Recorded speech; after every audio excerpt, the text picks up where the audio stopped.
हजरत रसूलुल्लाह कायनात के सबसे बड़े सियासी स्टेट्समैन थे, जिन्होंने सही तौर पे सरजमीन हिजाज में अल्लाह के अहकामात को नाफिज किया। गरीब अवाम की आपने दादरसी की, मजलूमों की आपने हिमायत की, जमीन पे अदल इंसाफ को कायम किया।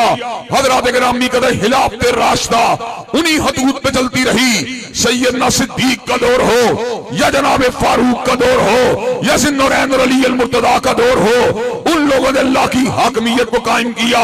हिलाफत के सकूत के बाद और इस्लामी इक़दार के कमजोर हो जाने के बाद हजरत गिरामी कदर उलमाए दीन मैदान सियासत में उतरे।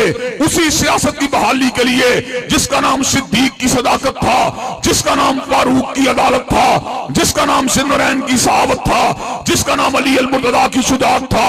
हजरत गिरामी कदर उलमा कलमा हक कहने की पादाश के अंदर अल्लाह के फज़ल व करम से कुर्बानियों को देते रहे, शहादतों को पेश करते रहे, हाथों में कड़ी को डालते रहे, पैरों में बेड़ियों को डालते रहे, गले के अंदर फंदों को डालते रहे, लेकिन अल्लाह के फज़ल व करम से राह हक से नहीं हटे।